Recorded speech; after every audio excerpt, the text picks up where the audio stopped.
is to make the resources of space available to humanity, both in space and here on Earth. We have the ability to turn that which is scarce into abundant. And so now is the time that we need it most. In the last decade, planetary resources has been followed by space mining companies like Deep Space Industries, Moon Express, Honeybee Robotics, and then countries like the US, Canada, Russia, China, and Japan. China has already launched its first space mining spacecraft, and Japan has already landed on asteroid Ryugu with their Hayabusa 2 spacecraft. Peter believes that if we mine in space, we can stop mining on Earth. And over the last 10 years, his enterprises have been focused as solutions to the world's biggest challenges, including the $100 million carbon capture enterprise he just launched, funded by Elon Musk. I met Peter Diamandis this month, and we hung out in zero gravity in another of his ventures, Zero G.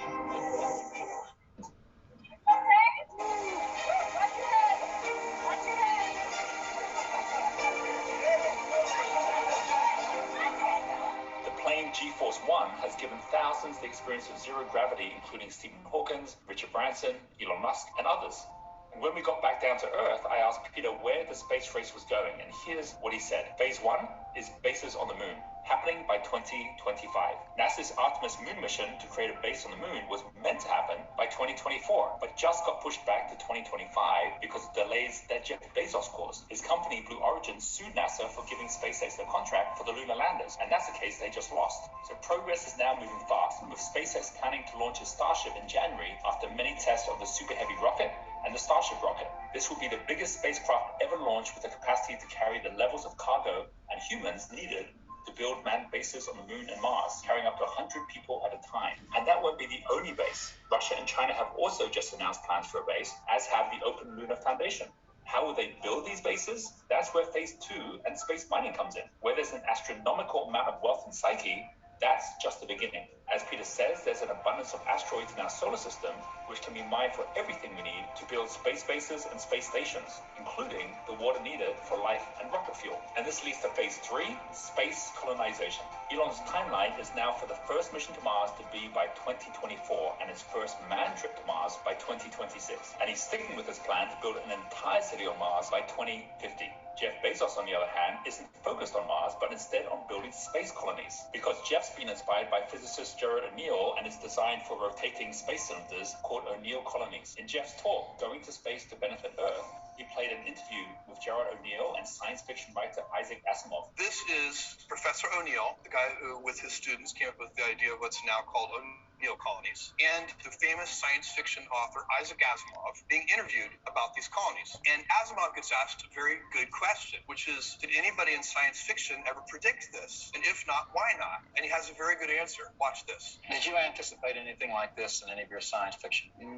Nobody did really, because we've all been planet chauvinists. We've all believed people should live on the surface of a planet, of a world. I've had colonies on the moon, so have 100 other science fiction writers. The closest I came to a manufactured world in free space was to suggest that we go out to the asteroid belt and hollow out the asteroids and make ships out of them. It never occurred to me to bring the material from the asteroids in towards the Earth, where conditions are pleasanter, and build the worlds there. So this all sounds like science fiction, but it's becoming science fact. So what do you think? Will the Winklevoss twins be right, and will Elon throw his $10,000 quadrillion rock back to Earth and destroy our economy and humanity as we know it? Or will he use his rock to build his Mars city and space colonies and help humanity? Do post your thoughts on the comments below.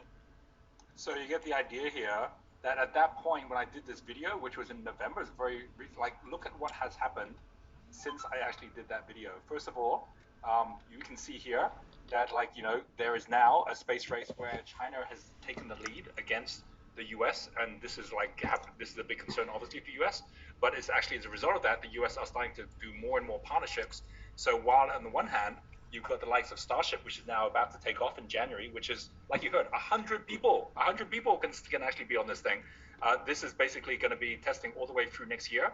And as that's happening, NASA has just done a deal with Jeff Bezos, which is for not just the Artemis Base Camp, which is the one that Jeff tried to sue for Tesla having, but just actually did a deal with him for his new Orbital Reef. Now, if you're wondering, well, what is Orbital Reef?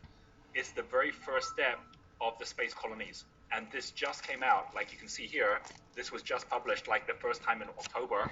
And I'm just going to show you the first part of this, and I'm going to show you the implications of what it means that this is actually taking place right now, that they're actually going to have, this is, by the way, is not Orbital Reef in terms of just a place to live in. It's actually a place also where you can have a hotel, it's where you have industry happening as well. But look at this here, your address in orbit. We're going to have DAOs, we're going to have metaverse worlds that are going to be having their servers on this, which means no government can actually be in charge. And you listen to the way they talk about it, they're saying this is not under the jurisdiction of any country. Now, by the way, this already exists. Like if you're 50 kilometers off any coast, you're already in international waters. If you're in international waters, then you already effectively can create your own country. So there's an entire organization that Peter Thiel funded, which is called seasteading. Seasteading is the concept, basically, of how you can create your own country as a floating country out in open waters. And as a result of that, you can actually, create your own taxes, your own rules, everything like that, and no country can stop you from doing it. The only challenge with that is that because it's like out in the waves, you've got to figure out like what's the best way and the best structure to do it. If you want to connect with the rest of the world, it's not easy to do. However, the reason that Blue Origin has called this Orbital Reef is they're saying, well, we're offshore, but we're actually offshore up in space. And you can see here NASA is now backing it as basically like a replacement for its International Space Station. So we're going to see many, many, many of these like in the coming years. But let's just have a look so you can kind of see the view of what it looks like for Orbital Reef here. There have been dreams for a very long time of robust commercial activities in space with growing populations and so forth. Now we have access to systems that cost less to launch and land, and we now understand how to build destination systems that last for a long time. It's the commercial world in which advanced capabilities get normalized and become a part of everyday life. Orbital Reef is a full-fledged commercial space station.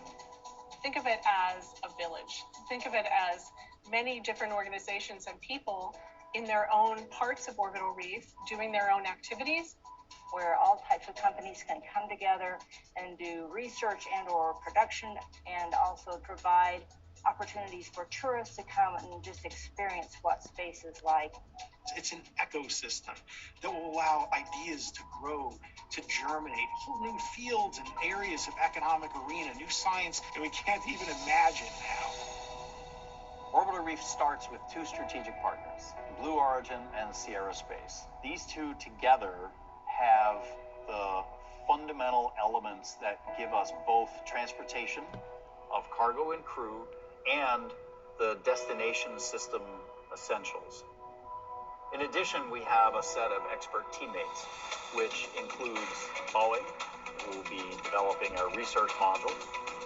We'll be providing crew and cargo transportation with the Starliner, and when the Orbital Reef is operational, we'll provide all of the operations and maintenance necessary to sustain the Orbital Reef. Genesis, who are developing the single-person spacecraft for suitless extravehicular activity. ASU is going to bring together this international group of 14 universities to work with Orbital Reef on the ethics and guidelines of research, on how we can bring to bear all of our expertise. And Redwire, who provide in-space manufacturing. Leveraging the microgravity environment to push new science, new discoveries, and new commercial applications. We're working very hard to make sure that Orbital Reef is not just for the entities that have had access to space so far. It's intended to be humanity's footprint in Earth orbit, and that means all the nations and companies and peoples of the world. So that last part, which is all about basically the fact that it's like for all countries and all places, and the fact that you're going to be able to have your own address in orbit. That means that you are not going to be like linked to any particular country. You're not going to be like stuck with the splinter net or any of those things we talked about earlier. this is a really key component to all of this as well. And exactly as Jason says, you can see how these different things all link together, because if you didn't have a place where you actually could house that metaverse, if you didn't have a way you could actually get into like satellite internet everywhere, we would be in a situation where we're still stuck under our own government. But by like thinking, okay, someone in China that wants to trade cryptocurrency could easily have a company which is actually housed at Orbital Reef, where they could actually be trading cryptocurrencies and be in the metaverse and build an entire